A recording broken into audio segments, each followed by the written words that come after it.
April 27న హిస్టరీలో ఏం జరిగిందో చూద్దాం. దానికి ముందు వీడియోని లైక్ చేసి ఛానల్ని సపోర్ట్ చేయండి. Freedom day of South Africa. 1948లో సౌత్ ఆఫ్రికాని నేషనల్ పార్టీ రూల్ చేసింది. ఆ నేషనల్ పార్టీ అక్కడ ఉన్న ఆఫ్రికన్స్ని వైట్ ఆఫ్రికన్స్ అండ్ బ్లాక్ ఆఫ్రికన్స్గా డివైడ్ చేసి వాళ్ళకంటూ కొన్ని సెట్టిన్ రూల్స్ అని పెట్టింది.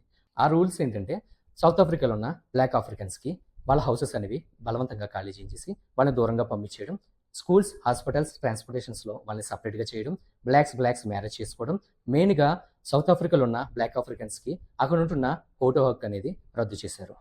దీనికి నిరసనగా ఆఫ్రికన్ నేషనల్ కాంగ్రెస్ పార్టీ అయిన నెల్సన్ మండేలా గారు రిమైనింగ్ లీడర్స్ అందరూ కలిసి రెసిస్టెన్స్ మూవ్మెంట్ అనేది స్టార్ట్ చేశారు. ఈ మూవ్మెంట్కి అక్కడ ఉన్న బ్లాక్ పీపుల్ అందరూ రోడ్ల మీదకి వచ్చి నిరసన చేస్తున్నారని 1964లో నెల్సన్ మండేలా గారిని అరెస్ట్ చేసి రోబన్ ఐలాండ్లో ఉన్న జైల్లో పెట్టారు.